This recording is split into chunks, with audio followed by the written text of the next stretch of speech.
Thank you. It's the spring of my 8th grade year, and I'm sitting around the kitchen counter with my family, crying.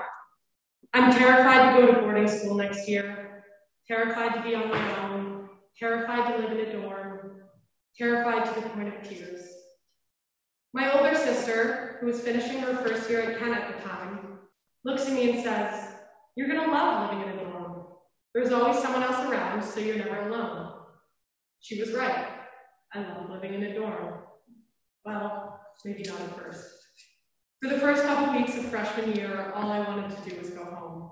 It was never quiet in the dorm. There was always someone else awake, and I was getting used to living with a girl I'd just met. It was a lot. Luckily, my freshman year roommate and I got along pretty quickly. One of my first memories of us bonding was from within the first 2 weeks of the year.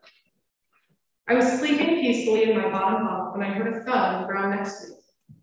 I opened my eyes and my roommate was standing over me, seemingly wide awake. "Move over," she whispered as she climbed into my bed. "What?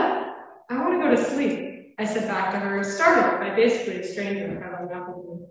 "Okay, go to sleep," she responded as she snuggled in close. "Please get out of my bed," I half laughed back at her. "Fine," she huffed as she climbed back up to the top bunk. The next morning when we woke up, I said, "What the hell was that?" "What was what?" she replied.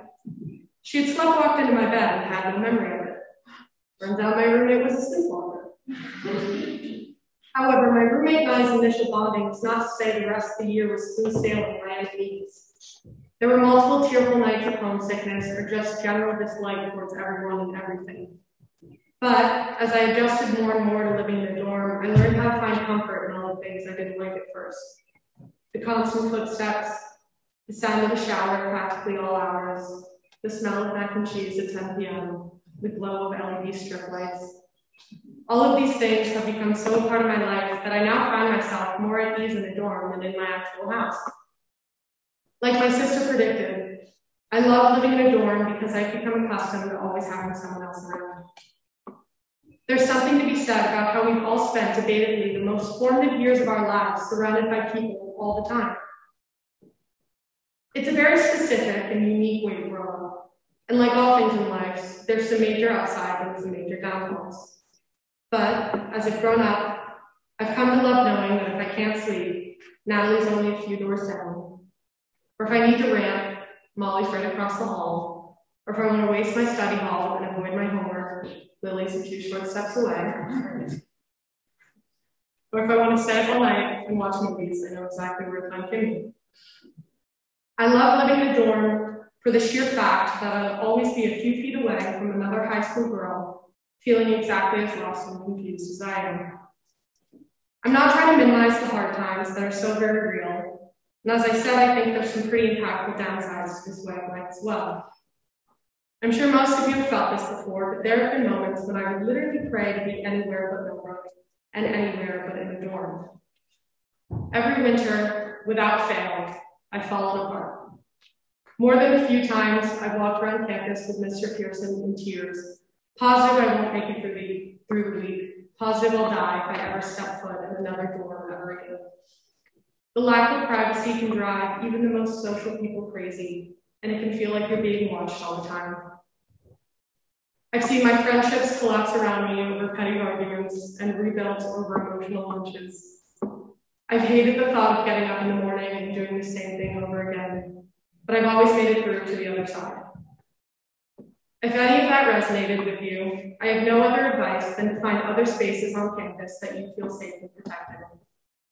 Whether that's setting boundaries about people coming to your room or finding other places to just be by yourself. Alone time is just as, or maybe even more important than being surrounded by people at all hours. If it weren't for carving out time to just be by myself, I don't know if I'd ever be able to see the positive sides of dorm life. It's hard to see the other side of something when you're stuck in the middle of it. In order to buy into this place and see all the beautiful parts of living in a dorm, you have to take a step back for yourself and know what fills you up the most. Through taking some time for myself and figuring out what makes me the most happy, I've realized building relationships with faculty makes all the hard times worth it. Nothing could beat Thursday nights on duty in this spring arc last year. The third formers would go to the reading at Cass's house, and we'd have a glorious half hour to eat sour patch kids and have a dance party. Of course, we can't forget sophomore year study hall nights with Mrs. Flisby in K Hall. She'd bring out baby carrots, and we'd bug her to no end while she firmly but lovingly told us to shut up. Or Friday nights in Abbott this year, doing the shepherd's nails or being far too energetic for Mrs. Apple. These relationships and memories are the ones I'll carry with me far past graduation. I'm sure you've heard this before, but I have to reiterate it because nothing has held more true in my past 4 years here. Never again in your life will so many people genuinely care about you compared to they do here. So my advice to all of you is to take advantage of it. Buy in. Spend an extra 5 minutes in the common room with whoever's on duty and just talk to them. Get to know all the details of their lives, like their younger brother Phil, or maybe you'll get to see their engagement pictures if you're lucky, or maybe you'll hear about that one time they backpacked from Spain. Similarly, reach out to the people around you. We're all going through the same thing together. Use the support system surrounding you. Know when to step back and know when to step up.